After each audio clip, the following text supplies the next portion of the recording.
So here we have it, the latest attempt at a brand new smartphone form factor. We've seen things flip and fold, and today we have a completely new approach from LG. This is a product called the Wing, which is, I mean, it's got to be the most unusual of the bunch. This thing is swiveling, it's moving, why don't we just get inside the box?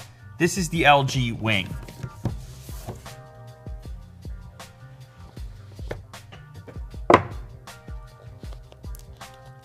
All right, so first up we have the device. It's wrapped in plastic. You can see the camera module, and actually at this point, this is looking a lot like a regular smartphone. It kind of feels like a slab, it works like a slab, and I think it's gonna satisfy all those users who want something typical, because the typical form factor has some advantages over some of the other folding stuff that's out there. It's not as bulky. When you use it as a camera, you don't have to do any kind of fancy activity. You just point and go. Anyways, I'm gonna put this down just for a moment because I do want to check out the other items in the box. And as you'll notice, the box itself has a swivel component. The box is also a wing. Inside here we have, oh, look at that. It's a swivel slash drawer type of setup. We have the power brick, fast charger 25 watt. This is gonna be capable of delivering 50% battery life in 25 minutes. The battery on this unit is a 4,000 milliamp hour battery, and it'll do up to 100% in 85 minutes. You have a type C to C cable, and then a little accessory box here, which houses a USB type C to mini jack connector for analog audio if you want to use that. Here is the phone. It will be available in 2 colors. The device that I have in front of me here is going to be called Aurora Gray, and it's kind of a reflective, it's like a metallic gray. I'm going to just peel off these extra stickers here. That's what the back looks like, and at this point, like I said earlier, you feel like you're looking at a typical smartphone. If you just pulled this out and started using it, no one would say anything. But then things get very magical as you bang. Look at that with one hand. Oh, that is an addictive action. You may very well just use this as a fidget spinner. You may very well just sit there all day long, irritating everybody around you because of the addictive nature of that spring-loaded swivel activity and swivel action. Now, you may be seeing me do this and say, oh, Lou, take it easy on the brand new smartphone there. But apparently they tested this to how many swivels? Let me just, 200,000 times, all right? So I'm not gonna hit that in the lifespan of the device. Now you may be wondering at this point, the screen is not turned on. You're saying, okay, so what's the point here? Well, this is a full display. That's a full OLED display. This is another OLED display down below. And what this allows you to do is 2 things at once. That seems to be the challenge. That seems to be the target for smartphone manufacturers right now, is how do we let you multitask on your smartphone? How do we let you do more than one thing at a time? So we've seen some folding approaches that are out there. We've even seen dual display devices that are out there, like the Surface Duo, for example, which closes and opens to unveil 2 displays. But that one kind of suffers when it comes to using it as a regular smartphone. This one, on the other hand, it can behave like a regular smartphone if you wanted to. You don't even need to know you have a dual display until you need it. Now I could be watching a YouTube video and selecting my next YouTube video down below. So really innovative approach. Here's what it looks like from the backside. This is what it looks like when you're in that swivel mode. And as you can see, there's actually, they thought about it. They put a little design on the backside for when you're holding it like that. Now they have about 1 billion ways in which they think you're gonna use it, including content creation, because you can actually hold it kind of like a gimbal as you compose video. This has a huge grip on it. I mean, I could just be here all day just pointing and shooting. As a phone, as you look around here, you'll notice you have a USB Type-C connector. On this side, you have a speaker module over there. On the side of the device here, you have a power switch, volume rocker, a large SIM tray. Let me see why that is a large SIM tray. Yes, it is because it supports micro SD, so nano SIM plus micro SD expandable storage. The other piece that's really important to mention, and I'm sure you were probably wondering, how do you deal with the front-facing camera when this thing swivels around like this? Well, you see the earpiece remains exposed, but actually The camera unit is going to be up here, and it's a motorized style. And look, I'm just getting addicted over here with the swiveling and all the rest of it. So let's boot it up. You can see it's actually a pretty aggressive edge on the side here. The display almost waterfalls over each of those two edges. You have a very slender forehead and chin, but no notch, no cutout. You're not even making room for the front-facing camera because, as mentioned, it's up here and it's a motorized style. So if I go ahead and launch the camera app and switch to the front-facing camera, it's gonna pop up like this. And we've seen these in the past, motorized cameras. Sometimes they just strictly serve the purpose of avoiding having a notch or a cutout. The other reason that this has extra functionality here is because inside of video mode, of course, you could just have a typical selfie video. By the way, I'm just gonna remove the protection right there. I can do a typical selfie like this, but also when I swivel into gimbal mode, you can see all my camera controls, they pop up over here. So once again, I can do the thing that I mentioned as far as having a nice grip for composing my video, but also I have a dual recording functionality which will lift up that camera and it will allow me to record my reaction to whatever's happening behind on the other camera unit. So as you can see right here, it's, well, for the moment it's looking at the table. I'll put an object there so you get a better idea. And then this one is facing forward, but I also have this option to be in the corner over here, picture-in-picture mode. So it gives you a couple different kind of cool ways to utilize this extra screen real estate while maintaining all your controls down here and not having them cloud up the display. So whether it's dual recording or gimbal mode like this, your composition screen is completely free from obstructions and it's only for the video that you're shooting, moving your controls down here. Now this gimbal mode, it has a ton of functionality. Boom, left to right, down, up. There's built-in follow mode where you can lock it on a subject, and the whole thing is gonna work as well to smooth out your video composition. When I go back to typical camera mode and into video here, well, now they want to tell me about a bunch of other features they have, like ASMR recording, which will amplify sound. I don't know, should we try that out maybe? Voice bokeh, take a video that reduces ambient noise and focuses on the voice. But what I'm more interested in at the moment is the ability to go above FHD all the way up to 4K or even beyond that to 4K 60. So you can see all these options become available within here. This is a sample recording of 4K 60. We have the trusty plant that we will be inspecting here. We can also zoom in to the 2x within the video recording. Also, you're hearing my voice through the microphone on the device. So you have a ton of different options in here, as you saw referenced, including even in ASMR mode. I don't know, should I try that?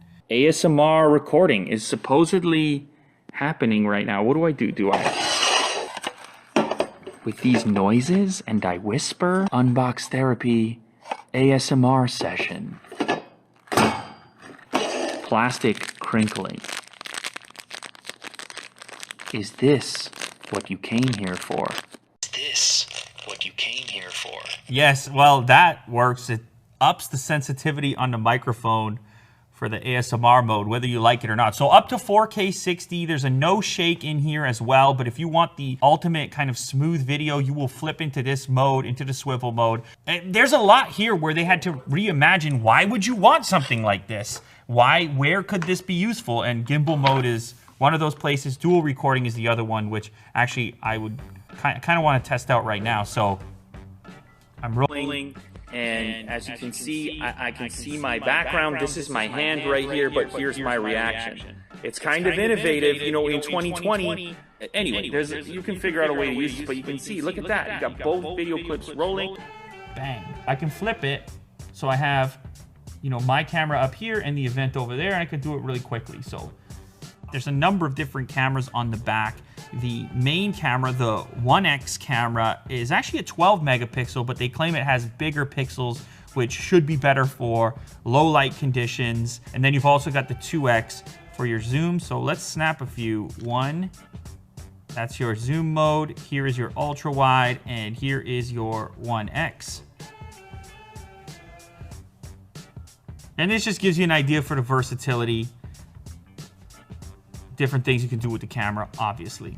Now, the selfie camera is kind of interesting because it is high resolution, a 32 megapixel camera. So let's see what it can do on your typical beard hair test. Here we go. Pops up, motorized in 3, 2, 1.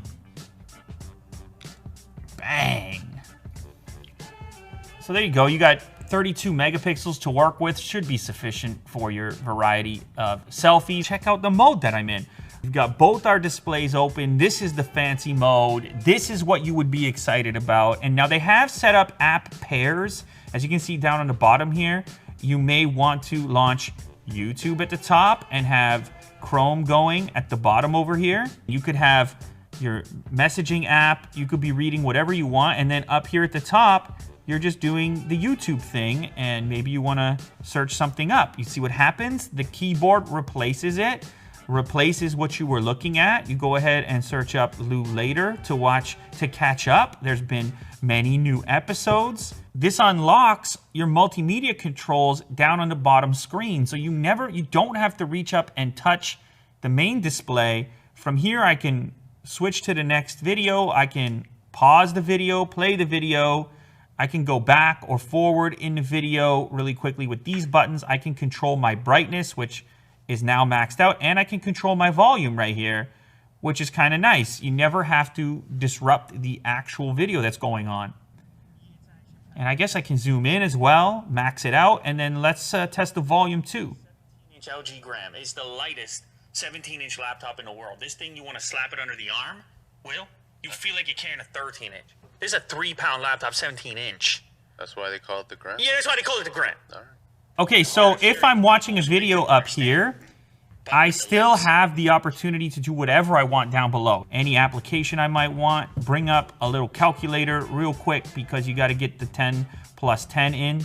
It's a funny little full screen square phone down at the bottom, essentially. If I click this little indicator on the right-hand side, then I will bring up whatever is relevant to the top display on the bottom display, just by clicking like that. But there are other ways in which LG imagines you using this. For example, if I just spin this around like this, look at this, how it flips around. I mean, it's wild. Now you're reconsidering. So maybe you're in the car and you have the mount on this portion, at which point you may have your nav on the portrait section and getting your notifications or your multimedia controls over on the right-hand side. Maybe you're inside of YouTube Music and you have your multimedia controls and you want to pick between your favorite playlist or something. Again, no disruption to the main task over here, which is your navigation. So you've also got this gallery mode. Over here, you could be watching a video up top, something you recorded recently, and then searching for the next one that you want to look at down here inside of the gallery. Now, this is kind of just a starting point. You could imagine many apps becoming improved by having a dual display setup, or at least offering slightly more functionality because you have this extra real estate. So LG has a few ideas of how you're going to use this at the moment, but it has the potential to expand. Oh, check this out, by the way. So if you have it flipped the other way and you have your secondary smaller display up top, this whole thing can become a giant keyboard.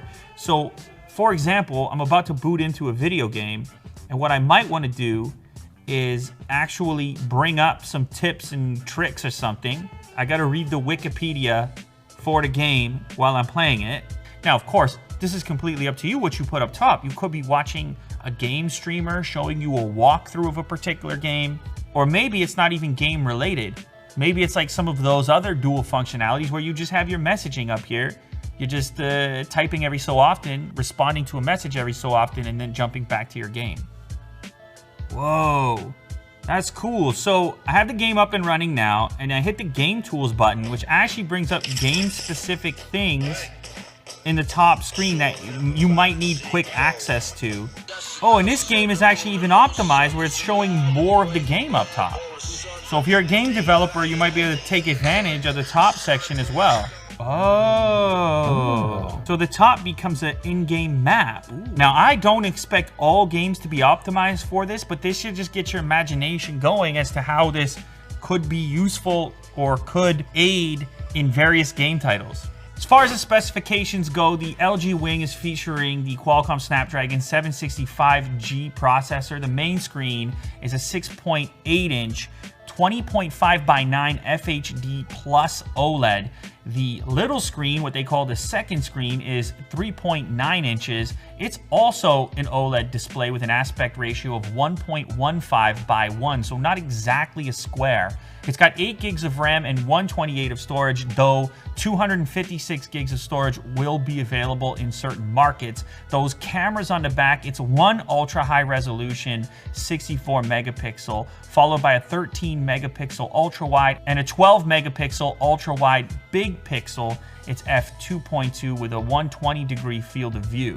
The front camera, the selfie camera, that's a 32 megapixel pop-up with the motor on it, also f1.9. The battery's 4,000 milliamp hours. Of course, it's running Android 10. It's got the 25-watt fast charge, and it's available in those two colors, Aurora Gray or Illusion Sky, which is a lighter variant. It's kind of a bluish white.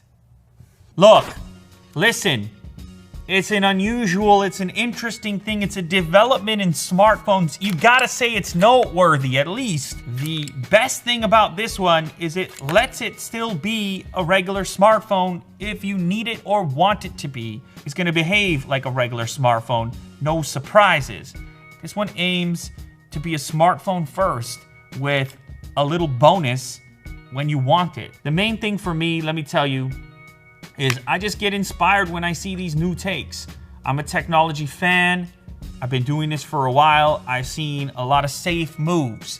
And safe moves they're okay. That's acceptable for the vast majority of customers that are out there. But then there's this different group of people that wants to have that moment again of kind of reimagining these things or putting something in your pocket that is just gonna be a bit different. And for that group, these type of devices exist, and I have appreciation for the fact that there are some people out there, some brands, that are taking risks. You can't say that that isn't what happened here, because there's nothing else out there at the moment that's like this.